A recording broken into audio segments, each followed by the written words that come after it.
Good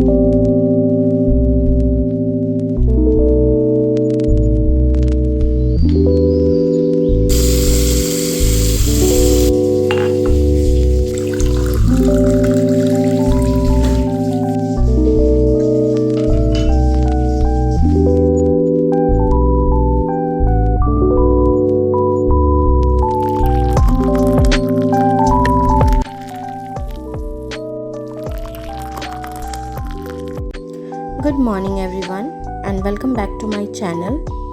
আজ সকালে অনেক তাড়াতাড়ি উঠেছি জানো কেন? কারণ আজকে রোয়িং ফেরার দিন। বেশ অনেকটা দিন আমার মার বাড়িতে খুব আনন্দে কাটালাম। যখন আমি ডিব্রুগড় আসি অনেক আনন্দ নিয়ে ডিব্রুগড় এসেছিলাম, কারণ আমার দিদি 3.5 ইয়ার্স পর বাড়ি ফিরেছিল। কত মজা, কত আনন্দ।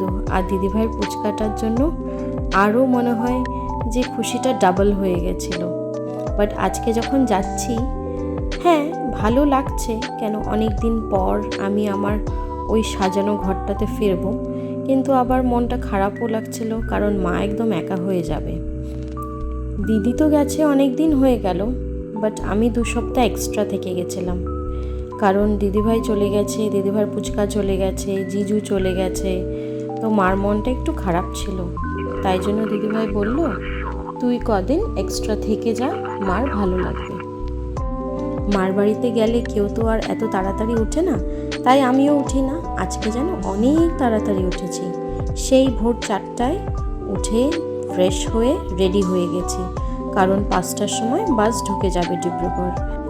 আর জান গেছিলো গুয়াহাটি কিছু অফিসিয়াল কাজে, তো ও নাইট সুপারে ফিরছে, আর ওই বাসটাতেই আমি উঠে পড়ব, তাহলে ওর সাথে একসাথেই দুজনে বাড়ি ফিরে যাব।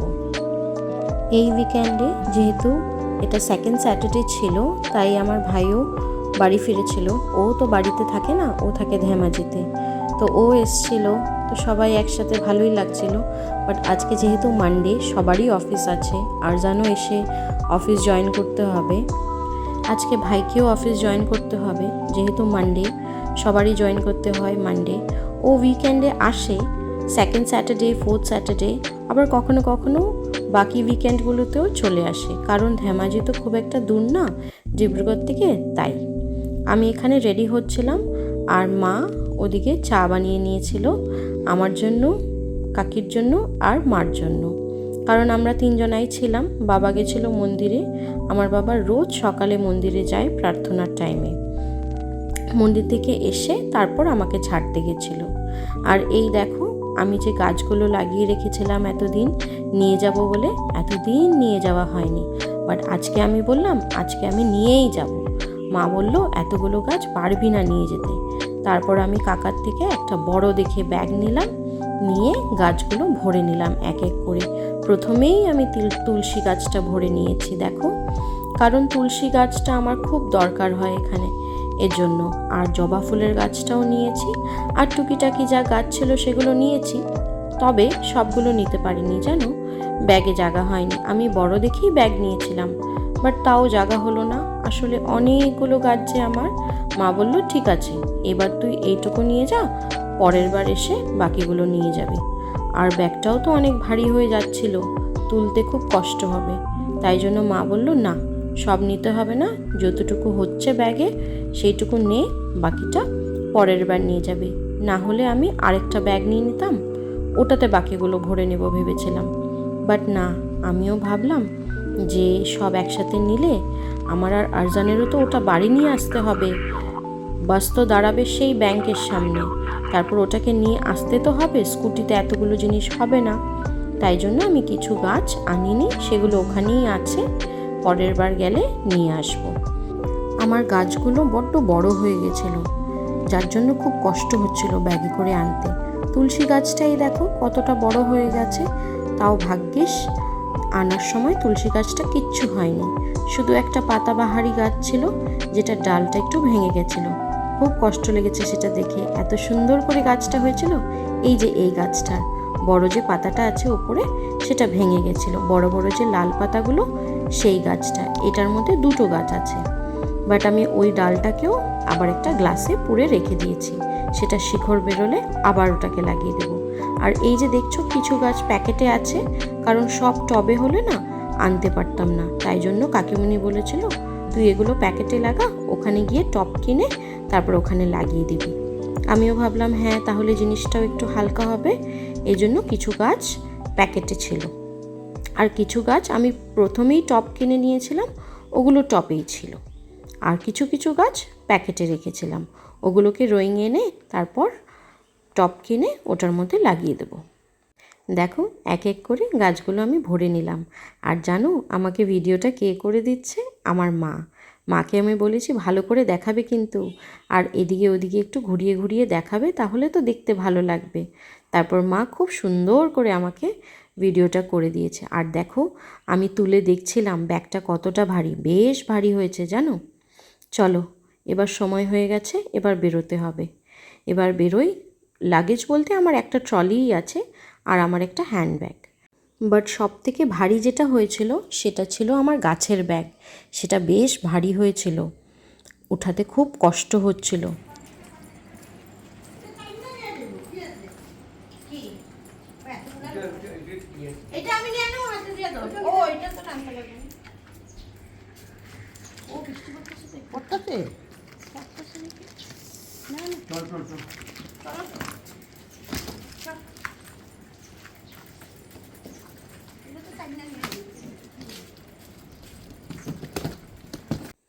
চলো এবার সময় হয়ে গেছে, বেরিয়ে পড়লাম বাবা আর আমি।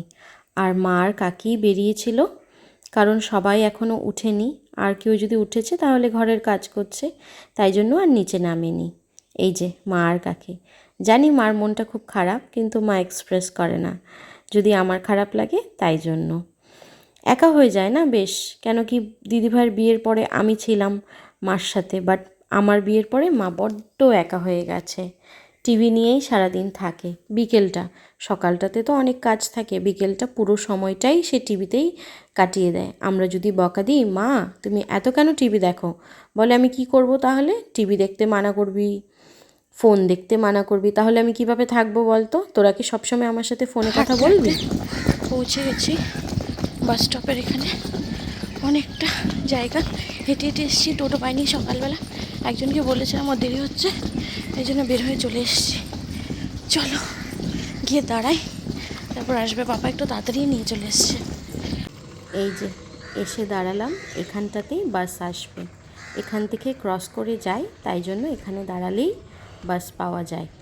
যেই বাসটা যাবে ওটা এই জায়গাটা ক্রস করেই যাবে, এখান থেকেই আমি উঠে পড়ব। ওখানে দাঁড়াতে দাঁড়াতেই বৃষ্টি চলে এসছে, এর জন্য আমরা একটু শেডে এসে দাঁড়িয়েছি। এত সকালবেলা, তখন ভোর 5টা। দেখো ফুলের দোকানে কাস্টমার এসে গেছে, কারণ সবাই যে পুজো দেবে এক এক করে লোক আসছে আর ফুল কিনে নিয়ে যাচ্ছে। আর এখানে দুজন মহিলা ছোট্ট ছোট্ট দুটো দোকান দিয়ে বসেছে। আবার যখন বৃষ্টি এসছে আবার তাদের দোকানটাকে তুলে নিয়ে যায়, আবার যখন বৃষ্টি একটু কমে আসলো আবার দোকানটাকে এনে এখানে বসিয়েছে। কত না কষ্ট করতে হয় লোকের নিজের জীবনযাপন করার জন্য। আমরা ভাবি আমার কাছে এই নেই সেই নেই, বাট লোক দেখো কত কষ্ট করে। দেখো কথা বলতে বলতে আমার বাসটাও চলে আসলো। বাবা গাছের ব্যাগটা তুলতে খুবই কষ্ট হচ্ছিল, বাবা তাও তুলে দিয়েছে। আর বৃষ্টিও পড়ছিল, ট্রলিটাও তুলে দিল। এবার আমি উঠে পড়ি, বাবাকে ফাইনালি বাই বাই বলে উঠে পড়লাম। আর যেন ছিল ওখানে সামনেই দাঁড়িয়েছিল ও, যেহেতু আমি উঠবো তাই জন্য এবার বাস ছেড়ে দিল। এবার আমি যাব ভিতরে গিয়ে বসবো।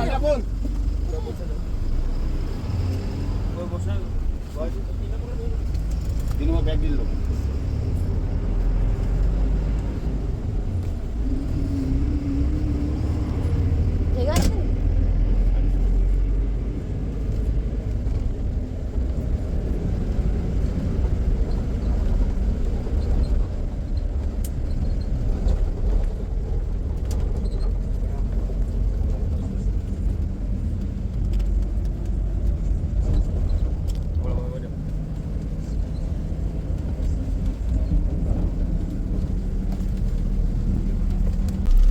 বাসে ওঠার পর অনেক জোরে বৃষ্টি এসেছিল, এর জন্য গ্লাসটা হেজি হয়ে গেছে। না হলে এই জায়গাটা খুব সুন্দর, এই ভিউগুলো খুব সুন্দর। এই বাইপাসের জায়গাটা পুরো গ্রিনারিতে ভরা, ভিডিওগুলোও খুব সুন্দর আসে আর ফটো তুললেও খুব দারুণ আসে। বাট বৃষ্টির জন্য গ্লাসটা ওরকম হয়ে গেছিলো।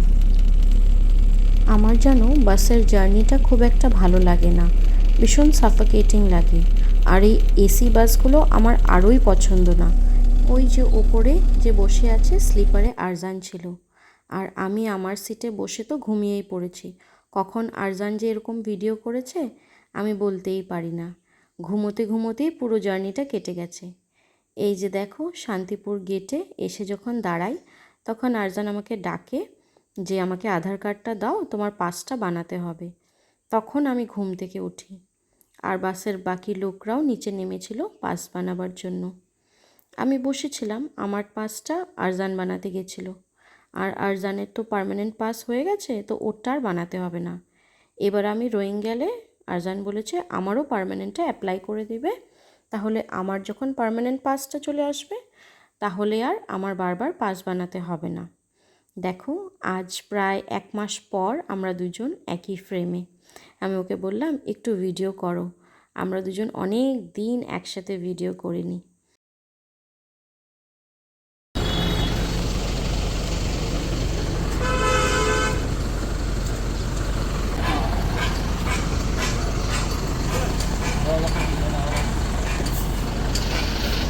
আর কিছু আছে নাকি? ও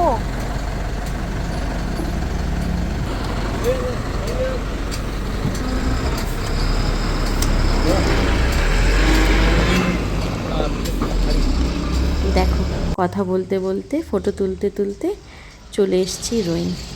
এসে দাঁড়ালো ব্যাংকের সামনে বাসটা। আরও অনেক লোক নেমেছিল, আমাদের লাগেজ ছিল যেহেতু, তাই আরজান আবার উঠেছিল। তারপর দাদাটা আমাদের ট্রলিটাকে নামিয়ে দিল। তারপর আমরা কিছুক্ষণ অফিসের সামনে দাঁড়ালাম, ওর স্কুটিটাও আনতে গেছিলো। তারপর স্কুটিটা নিয়ে তারপর দুজনে ফিরেছিলাম। রোয়িংয়ের একটা জিনিস যেটা আমার খুবই প্রিয়, সেটা হচ্ছে এখানে চারিপাশে তুমি গ্রিন দেখতে পাবে। তুমি যেই দিকে যাও সেই দিকে নেচার আর নেচার, সামনে বড় বড় পাহাড় আর চারিপাশে গ্রিন। এই জিনিসটা খুব এনজয় করি আমি কেন, আমার যারা ভিডিও দেখে, যারা আমাকে চেনে, তারাও আমাকে বলে এত ভালো লাগে ওখানের সিনারিগুলো দেখতে, থাকতে কে জানি কত ভালো লাগবে। কথা বলতে বলতে বাড়ির একদম কাছে চলে এসেছি। এই যে বলি এখন আমার পাড়ার গলি, এটা হলো আমার পাড়ার গলি। এখানে ঢুকে পড়লাম, এই সামনেই আমাদের বাড়ি। এই টার্ন করলেই এই দেখো, ওই যে গ্রিন বিল্ডিংটা দেখা যাচ্ছে সেটাই আমাদের বাড়ি। এটা হলো যে ওনার, তার কম্পাউন্ড এখান থেকে স্টার্ট হচ্ছে, আর অনেকটা বড় জমি। আর সামনে যে ঘরটা দেখতে পাচ্ছ, এটা তাদের একটা শখের ঘর। এখানে এসে তারা কখনো থাকে, টিভি দেখে, আবার নিজের বাড়িতে চলে যায়। আমাদের যারা ওনার, ওরা থাকে গ্রাউন্ড ফ্লোরে। আর পুরো যে বিল্ডিংটা দেখলে পুরোটাই রেন্ট। এখানে অনেক লোক আছে যারা অন্য স্টেট থেকে এসছে, চাকরির সূত্রে বা পড়াশোনার সূত্রে তারা এখানে এসছে, এখানে থাকে, সবাই রেন্টে থাকে। আমরা থাকি হলো ফার্স্ট ফ্লোরে, লেফট হ্যান্ড সাইডে সেকেন্ড ঘর। ফাইনালি আমার বেডটা লেগে গেছে। ফাইনালি এই বেডটা কত মাস আমি মিস করেছি। হ্যাঁ, ফাইনালি বেডটা দেখতে পাচ্ছি আমি। পর্দাগুলো সরিয়ে দাও। হ্যাঁ, আর এখানে এই বেডটা এইভাবে রেখেছে, বাট আমি এগুলো সব চেঞ্জ করব, বাট আজকে না, আস্তে আস্তে করব। কিচেনের অবস্থা খুবই খারাপ, এগুলো করতে আমার কতদিন লাগবে কে জানে।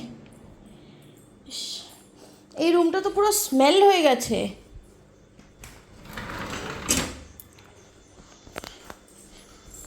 এই জানলাগুলো খুলো তো।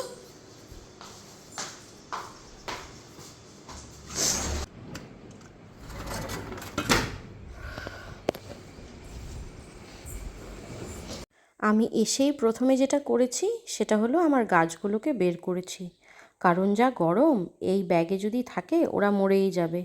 এর জন্য আমি আরজানকে বললাম আমার ফোনটা একটু ধরো, আমি গাছগুলোকে বের করে দিই। সবগুলোর ভালোই ছিল, কোনোটাই কিছু হয়নি, তবে একটা গাছ একটু ভেঙে গেছিলো। এই যে লাল গাছের মাথাটা ভেঙে গেছিলো, কি সুন্দর করে বড় হয়ে উঠেছিল, সেটাই ভেঙে গেল। কষ্ট লাগছিল, বাট আমি সেটাকে ফেলে দিইনি। সেটার পাতাগুলো আমি ছেঁটে একটা গ্লাসে ভরে রেখেছিলাম। যখন শিকড় বেরোবে আবার ওটাকে মাটিতে লাগিয়ে দেব। আজকে তাহলে এই পর্যন্তই। দেখা হবে আবার একটা নতুন ব্লগে, নতুন একটা স্টোরি নিয়ে আবার চলে আসবো আমি। এখন যেটা দেখতে পাবে নেক্সট থেকে, সেটা হলো রোয়িংয়ের ব্লগ।